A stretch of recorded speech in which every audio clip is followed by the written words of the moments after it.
koina startup Manipur ki website ta chat ne startup Manipur aina thiram gi dum sida yaw le ja startupmanipur.in nai jine moi website address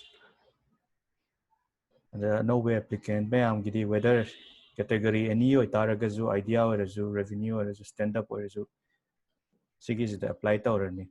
the apply is the first time registration or gana new registration the changbirani already registered tawloi grabo gana login tawam sida sigi button jida click tawrani the new registration gidi koina the more basic details gatane aduna mamang ai dagi already prepared or gana hena thabak chi tujan badi heni kai no harga di registration the changi ba details the only Aadhaar PAN aduga mobile number and email the mobile number and email the OTP je adum atop manadaba OTP lakadoi mai mai ge first time si hojik to sida keno toraga lairi dim moine lairi mobile na highlight or lairi na sida la matung da email da lakadoi ne so first requirement Aadhaar number the koi Aadhaar gi number do koi ne sida entry to birani the second the koi PAN details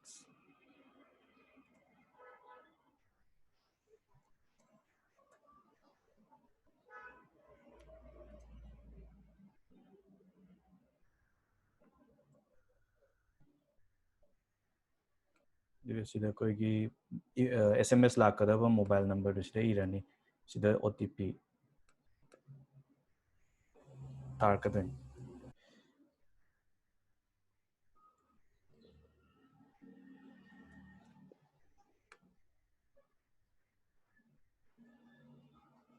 okay akoigi mobile da OTP la ani sigi whatever number akoine sida provide tau gi je sigi number sida koi OTP do la ga sida mu verify tau to ne koi OTP okay whatever OTP akoina mobile number da lakpado then we cross verify it si verify or then we sida email da mu OTP ani second OTP ama thar ka do ne da koi gi email ama email address ama sida sida akoina password ningjing ba email hai tare ne kona mu ngauna dana ba sida send tau ga password kang de ai parak tar dam ni na just is case parak tar ai ga ju newly adum create tau biraga sigi purpose sigi fresh oina kara professional oi ba mong da ano ba email ama create tar ni daga sigi email da ju akoi gi OTP second OTP ama thar ka doin so same OTP to koi ni sida filter kan da sigi verify lor ga koi registration process ti lor okay sida koi OTP email da la pa do sida hapirani then verify email has been verified this is the koi registration process complete or sida is that so now here comes the koi business koi application details to registration lo iram ni na next stage the koi application naitar the application there are three options either idea stage revenue stage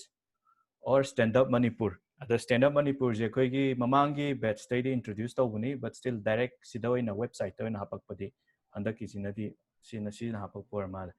the idea stage study fresh entrepreneurs for new businesses and sida thari ahamba horaiba natragana asi the yauriba category je dum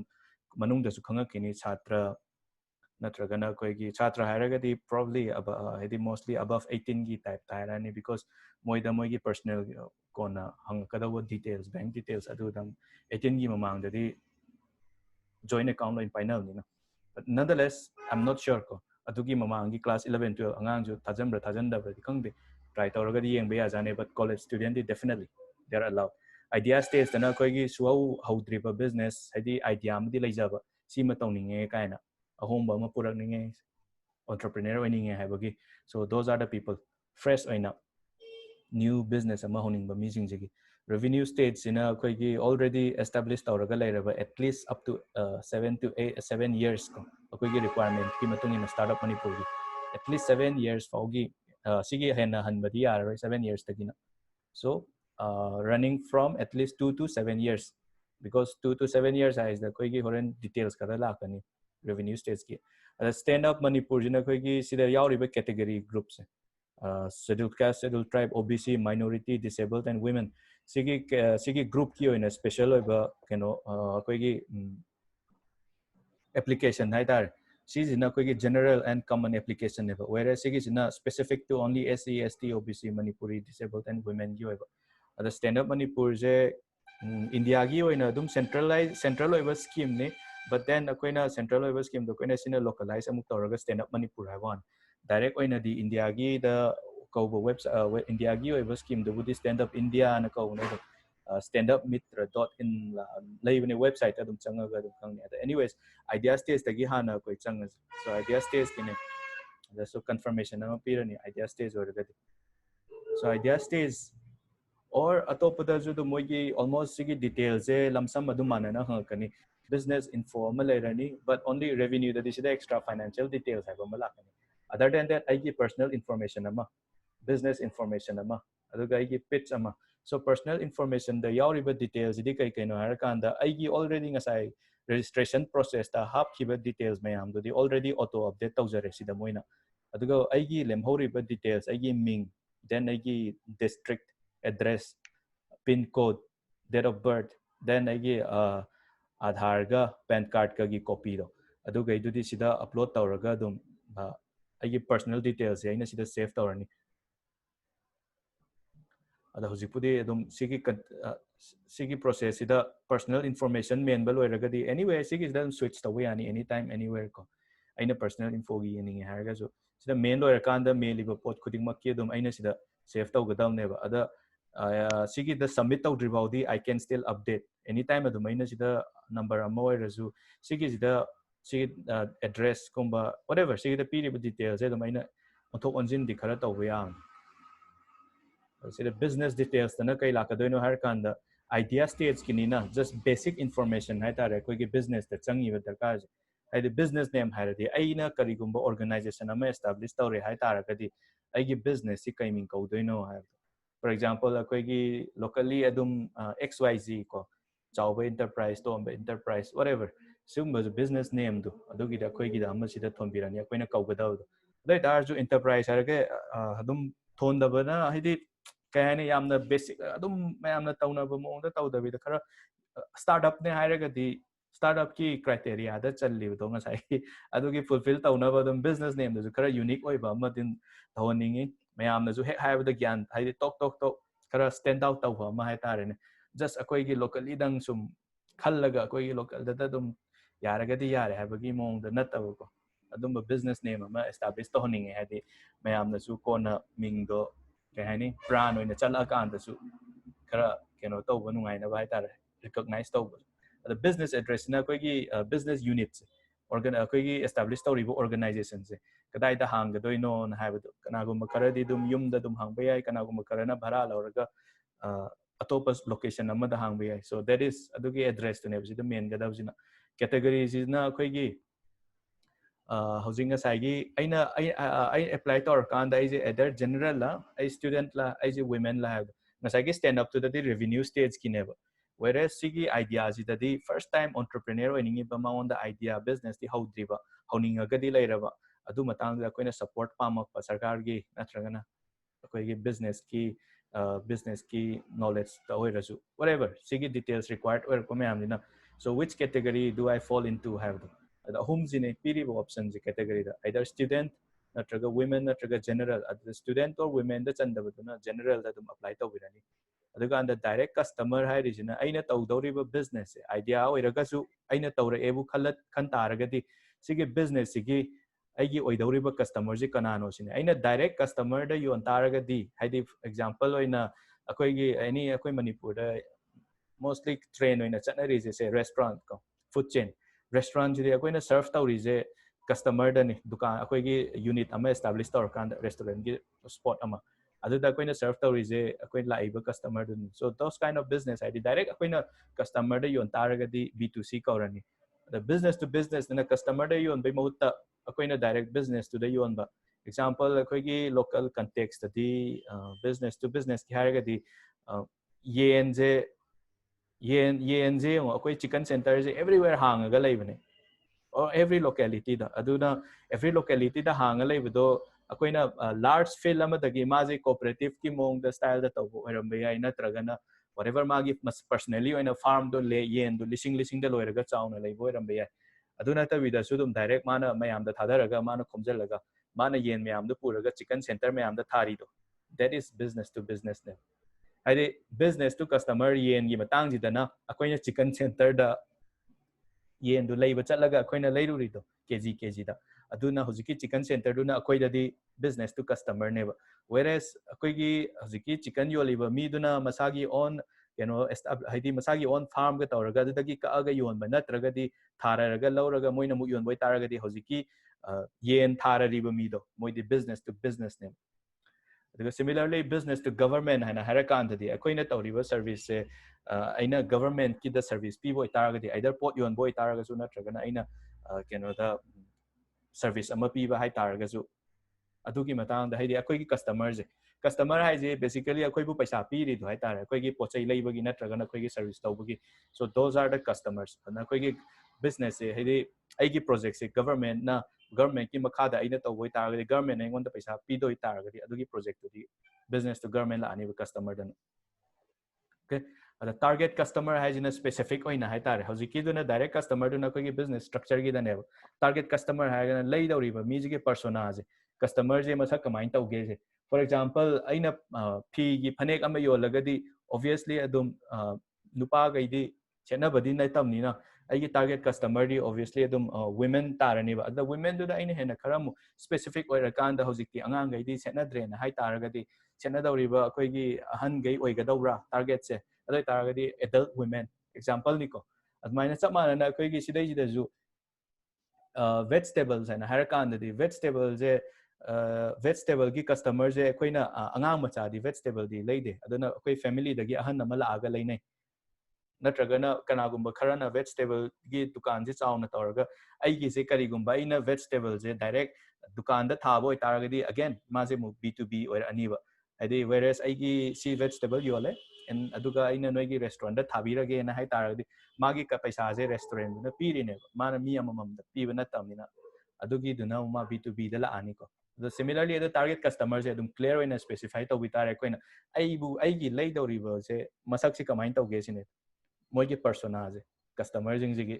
suppose अखोइना example द सिदा chicken की example लौरे अद chicken लैदोय जे मरु ओइना अनि थोप याय अमना hotel तौबा मी रेस्टोरेंट ओइगरा नत्रगना अखोइगी लोकल अदुम दुकान मचा मचा हांगागा चिकन केनो तौबा चिकन थोंबा योनबा अदुम मोइ अमा ओइरगदी डायरेक्ट बिजनेस टू बिजनेस मोल ला वेरेस युमगी चाना बोय तारगदी अखोइजे बिजनेस टू कस्टमर तारे B2C तारे को अदा अनिमा अदुम ओइबा याय हाइदि अमा खतंग ओइगदौने हाइबगी कैसु फिक्स लेते बट सिदा मेन बकांददी कनाने हेना मरु ओरिनो आइगी रेवेन्यू जे नत्रगना आइगी बिजनेस सिदि मरु ओइना कनाना लेबिगदबना हाइबदु येंगगा अदुम मेन टारगेट कस्टमर जे हाइदि टारगेट कस्टमर जे हाय कांदा अदुम कायनि येंदो अखोइगी फैमिली ने लेबने हाय तारगेट अदुम फैमिली हाइगरा एवरी टाइम अदुगी मोंग अदुम इ यारे अदा इंडस्ट्री टाइप हैना हायर कांददी सिदा पीरिबा मयाम जे अखोइगी आइदर वेजिटेबल्स नत्रगना एनिमल हायरगदी एग्रीकल्चर एंड एलाइड इंडस्ट्रीज दा लानी and anything related to farm ko adai tar agriculture da art media entertainment recreation koi creativity yaw thabak mayam je automobiles construction and related industries consumer durables e-commerce education and training engineering and capital goods financial services FMCG haragadi akoina keno da shortcut ni ko si fast moving consumer goods yeah aduga food and beverage ko mahi nai adu da sumuk similar dum khara yam fine line of distinction adum yamna keno tawbagi oi detail oina khangning taragadi dum isana dum happy research tawraga aina sariba pot se understand tawrakanda aina sadaruya pot si sine harakanda google da dum karamba industry da chingdoino haibadu dum direct type tawbirasu dum yani hedi direct self explanatory way le na tai gaijina financial service gems and jewelry healthcare infrastructure, insurance, IT and IT services, manufacturing and others ko others po yauri je hedi just in case akoina isana clear oi jadragadi ai je karamba industry da no na pharmaceuticals power real estate renewable energy so this sigi list da yauri ba manung jida akoina sadaru po che amadi dum oirati adugi da sida akoina industry type to sida men birani she is the least direct competitor she is the health she is asterisk signs yaudramnina mandatory budi nate adoi taragasu sida yaudoriba haptoriba pot sidi competitors ena harak kandadi akoiga chap manana tawriba mi singje haifet adugi analysis ama tawtare haida aina saudoriba pot siga already saraga lairaba pot siga manarap chalak taragadi moi singje akoina competition oina consider tꯧdoineba aduganda akoina sida competition oina lawrakpase sige je akoina market to kaitang understand tawom di darkar leiko because akoina sige suppose akoina se icham cham na manipur gi mostly agree and allied ta dum thana rakani haina thaje adu thara kanda akoina se poultry farm natragana vegetable farm amma tawge na hare adu taragadi akoigi every laikai every nook and corner da dum leirabane sige farming gi system je adu taragadi moiji akoigi competitors te dum oidoineba adu local farmers hire su dum example da ko adu natabida farming tawrije akoi manipur da khata natte mi ge topa mapan lam da su dum tawrini manipur gi mapan thoga india da su india gi mapan thoga su everywhere around the world ko pithribi da loina ma dum farming tawrini ba moi ge du dikat competitors natte ba akoi competitors ji karina mente hadi kari gi reference tano har kan de akoi na serve tawriba market se aina kari gumba market se aina manipur dang serve tawni haina khan taragadi aigi competitor je manipur gi market ta dang yengani ba so adumaina koi gi manipur gi oina local gi farming haigada natragana mai gi adum trade to the leiriba mayam do adugi mong da laani okay ada koi gi competition jina kai guba notice tane ga haira se notice tane haira gadi khara di akoi nemi notice ki oina compete to baya ba ba because akoi gi manipur gi oina di direct oina yamna farm se adi large scale the manufacture and supply to bugi akoi da kaisu capability khara neme hata technology su nemi akoi gi agriculture sector da at the same time akoi gi goods produce taunabagi capability and then akoi gi quality assurance ki mostly akoi da chatnari wise the cooperative farming structures in eba haidi everyone akoi gi isa gi lam khar khar ta leiba sida thajaraga akoi gi aggregator amana market linkage khara leiba khara business khara chauna paiba mi amana mana aggregate tawraga akoi gi lam dai khomaga pull up oina mana package tawraga thari jineba but see is the problem je akoi gi grading system quality assurance higher kind of because aigi yumgi lehauga migi yumgi lehauga mana ro aigi to chamana po thara jo aigi na hoba ya hauta be sigi khara difference lakuni na koi je farming gi oitara ga ju at least akoi je exotic oina suppose koi gi product se exotic oina thamba adum natraga di kaitang di mass oina distributor oina di kaitang di wari ko kiwi mayam higher ga ju akoi kiwi gi ju dum wari mayam leibane arunachal gi ora jo mo branding tawbada koina China gi minga lawraga tawgiba mayam ama anyways adoi tar see is just aina sida focus pinning is the koi competitors to aina tawriba business to matung in hataren aina local oina supply taw taragadi so my competitors are local competitors so what problem are you trying to solve what problem are you trying to solve har kans da di aigi haitar aina solve tawriba aigi market sida solve tawriba problems it's not my personal problem du natte ko aigi business am honing ga paisa leitaba wa ba ko yum gi wa ba nang adugi problem du natte sida highlight tawdoi sidi sida is describe the market need the gap that your product or services addresses sida high is the market sida aina tawri je kaidabai tawri no na haibadu aina sadawriba pot se maram ama leitaba yaroiba aigi thabaki di yes mostly adudi by product neba aingonda laks aina sell khara thokcharak pa haibudi aina tawruba thabak tu gi by product neba but more or less is the period is the akoina tawraiba sidi adi farming du da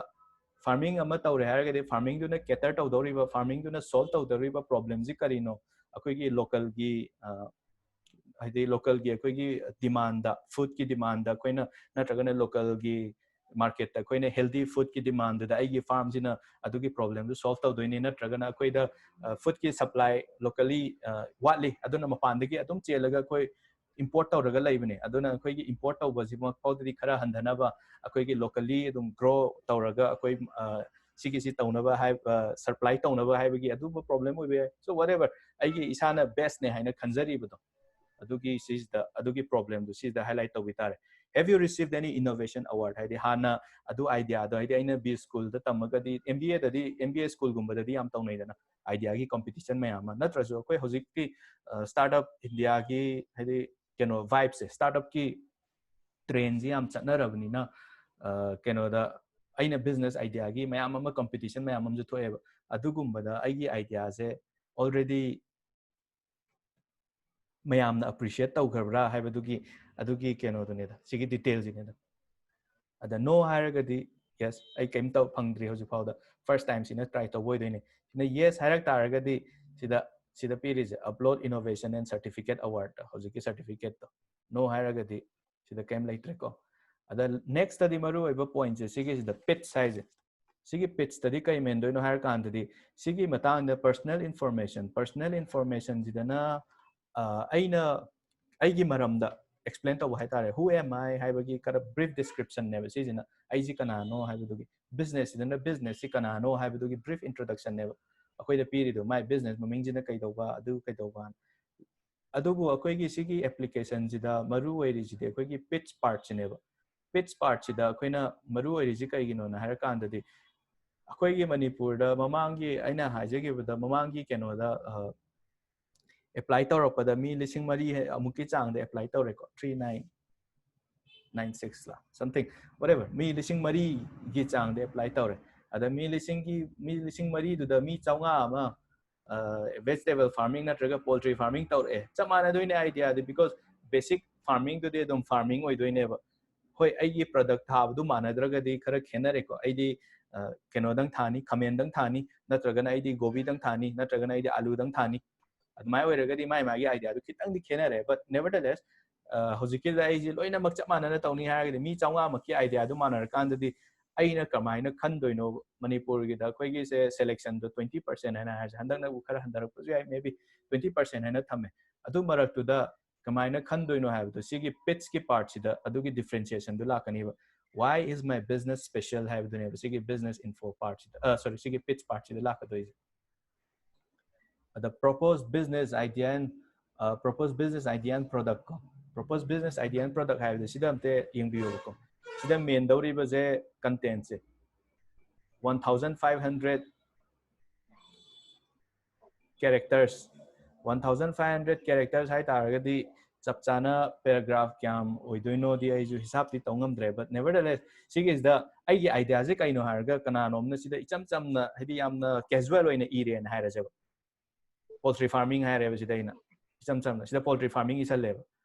adoi tar mi khuding mak sida poultry farming hai ga di kaisu special oira roiba just adoi tar di yamna keno aina haidi aina interest ka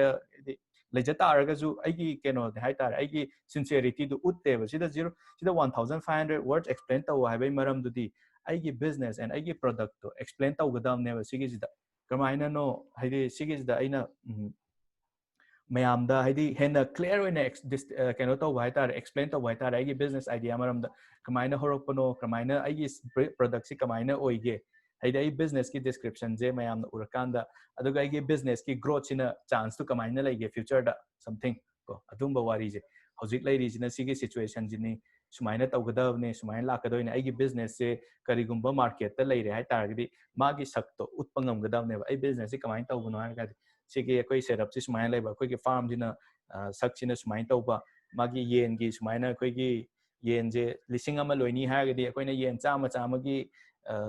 barricade khairaga sigi style ji da season something ko admaina kara sang explain to vitar aduga hojiki farm dagi ai production kari chicken meat oigadra na tragana chicken masama oigadra na tragana chicken eggs oigadra whatever sigi adu mayam kara explain to vitar aduga ai future ji kamaina lege haibugi happy ragadi kare hena fajani because ai business to business hai ji long lasting oidragadi it's not a business at all ko natangi akoi gi short term gi du di yam kana kay hani lo business startup amaze haide adugi de yenga kaniba explain taw gibdo ina difference ta haide scalability hai tare ko scalability ana koi gi business yamna short term da tawnar panina ana mana loi fail oi ri je adu ju number 1 reason ne ana long term di anar kan adugi scope to jo ti ba hai tare aina tawri je next 3 years 5 years matung da di sumaina lakani akoi manipur population hengalakani mi yamakani demand si ki changji khak le yen kg adu khatang akoi supply ngami but ai yausal agadi at least kg adu lising adu hapchalakpa ai ki farm dagi adoi targadi another adu cater to ngam something adum bawari kar libire ko why is your solution different from existing competitors and product substitutes ko sigi sidana ai ki USP hai tar unique selling proposition or ai ki innovation do startup tamaru is the innovation do ne dana the innovation the mayam na tawnari bijai chap mana tawnaragadi why am I supposed to call an entrepreneur ai entrepreneur kashu ai I'm just a businessman ado entrepreneur amo oi ge hai taragadi mayam ju poultry farm tawri okay got it ado taragadi ai gi poultry farm jina mayam na tawnari bijdi kari khena ge kai khena doino have to gi clarity ama pi tar hai di aina tawdori baje kay hani moi aina tawdori ba je chap mana ba style da tawai natabida aina tawdori is di technology da sida su yaw budi yawre ai gi khuloi da khena ba ai gi khuyon da khena ba ai gi khulau da khena ba whatever mai ama lai ni ba adum ba process ama kari da khena ri ke ha ba je adu gi distinguish tawgadam ne ba ai for sigis da example ko gi local context ta mu harak taragadi okay chicken hai re okay chicken hai je chahi kaya kaya no more than 20 years adum moi je adu gi flavor to establish tau tau raga la amni dana moi gi signature adum hojiki masala ingredient mayam ama moi trade secret oina leira daw ne adum ba mayam dana moi special oi ne chamana na akoi hedi yen thombadi every restaurant kuding mak ta koi yen taw ba chari mayam chari but okay chicken hai raga tongan tari sumaina ai business ta ju similar oiba business oiba yai kaim kaide adoi tarasu engonda tongan taba ma yaura kandadi mayamna differentiate tawbadasu aduga competition dasu khitang nemakpa aduga special oirakpasu adu something adumaina stand out tawnaba na haitare aigi si hedi something xyz aigi ming tomba kaure tomba poultry farm hai aiju somdasu tomba poultry farm hai somdasu tomba poultry farm ma lisingame hen laini all manipur lisingame hen laini easily ada lisingama maragide everyone adu tha leragadi kashu keno su tawroba handak chahina mu competition su wang kadoine bisigi application sigi atunina sigi is the special oi gai taragadi aina tawdori buda kamaina no special oi doise migi yendi hoi ma mina tawnari basti yen yankai chama loi buwane aidi yen lising manga loi rakani haragadi adoi taragadi kamaina no nangi lising manga loi bagi speciality je aigi dadi adu season ai ada season ai something of that sort so that's how khara differentiation ama tawba the technology na hara kan sidadi technology haibje aina ju hana na te explain tawgi technology hara kan da koina mostly consider tawre electronics ai something adugi IT sungi field oina koina consider tawle re hojiki matam gi chakwa haidi Facebook Google sumbai mong but technology je adu da khatang limit na te akoigi any akoigi business operation da efficiency purak pangamba akoina seasonary tool natraga method natragana akoigi system hai tar anything aki sigi efficiency purakpa ngamak taragadi that itself we can still call it technology ko adi example akoigi farming da hairaje farming the technology season abasida AI adu da loi yaw bu hojipudi loina mak mix tawraga integrate tawna ko akoigi survey tawbada bodum drone da akoigi adum AI na infuse tawraba drone ga GIS ka pula mix tawraga adum akoi survey ga adum tawnari ne ba but ana haning is da akoigi farming da hairone ising chaibagi irrigation ki system sida normally nong taiba ngai ba dudi regular oina phangdamdina akoigi yengo technology har kan de akoigi water gi keno ising line gi chain abagi style hai tare adu da baw da difference la agadi so there is adu baw the technology amane ba aina seasonary do sida ising je phajana akoigi dadi ising nong phajana ta phangde nong ta de dai tar ising khara lai ri baje pukri ama tawraga pukri dagi whole year do supply tong ngamagi that is also a technology adu the AI ga chu changmana te but at least ai business to the efficiency pura ka doine so that is what technology is about adu the ai already season araga lairabra natragana aina ama aina isana semjaga dauribra natragana acquired license harati mi gi technology ama aina virus in nargadi license ne off the shelf of the self haragana ai sub chana si English translation de handork padi khangde adum applicable haragana ai gi sidi applicable application kan chang de suppose technology out tab haragadi as it is adum traditional approach to tawbo pot to adai tar not applicable ne ada suppose akoi gi achar bu se me haraju sun drying hai option me amam ju leina tragar aina solar drying sin arga ju aina air dryer baw lai re hojikte ada any si sin arkan that is still technology amani da so that is the part of technology oidragana not applicant relevant oi de harga lor so business ki genesis na revenue model aigi business ama sustain tauge hai taragadi aigi business dagi khara income kara thok tam income du abundant oir kanda koi gi profit kai kai du lakwane ba aham da koi gi generate aur kadori baje koi gi sari ba pochai or services si kai je koi ne yola kanda generate aur kadoi ni da revenue je adu gi model du kamaina no sin ada hojiki de koi na si da product tu kai kai no akoina sida gyan ta taragadi akoina product tu gi matung ina si ji product si yola ga si lak pa hai gi affect business model the sigis da ju sida piri business model ama ibu da 1000 characters ko sigi aigi idea is the 1000 characters si is the pi ribai maram je haipet keno conscious oibio natra consider tobio haibo wan haidi because edi kaim ta daga lai tragadi one line natra one word ta answer am pi raga sigi is the how are you going to generate revenue har kind sales of products kadang har ga di yamna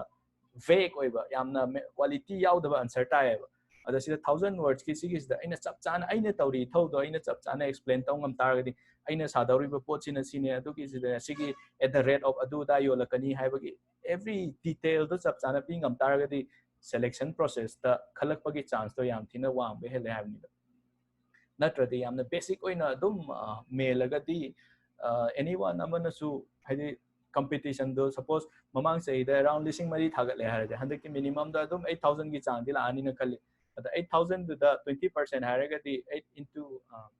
20% 16 1600 mi khalle harase 1600 mi khalle khanda bazu ai 1600 ti yaman 1000 bu khalle en harase the 1000 khalle gadi 7000 ama khatok tawri 7000 khatok padu da chap mana ba idea gumba pirak lai taragadi du masana dum khatok kidam ne ba adu da kashu adi 100% khalakani habizu surety di kaisul tham leitabana pai haidi moju dum sigi sida piris sigi sida filter tawnaba process ne sida piris sigi sida koina sincere oina and then koina sida dedicated oina sigi details je men biraga sigi sida save tawraga ada si ahum ji save taw loiraga di adu makoi gi sigi main ba loiraga di akoi gi sigi startup manipur gi selection committee na sigi reference lauraga moina filter tawraga and the next round da mu akoi gi interview process to da mu kor kadoine. So there is basically akoi gi idea stage ki details the ahum sida dum loire personal information business information aduga akoi gi pitch siga daga chamana only with the difference of details khara business ki sigi dum hafe manarani personal hafe manarani but revenue ga stand up kumbas dana akoi gi extra business tawrubagi chahi kuina tawra avina moi gi business details to extra khara hangak pone maru oina financial details haitare aduyuna koina akoi gi finance akoi accounting firm natragana isana isagi on team da leijadragadi akoi accounting firm amdagi tanaraga moidagi semhallaga ching already ITR file tawra ko mi oitaragadi already information du leiramani adudagi just pick up tawraga hapkataba ngatan so that is it idea stage kidi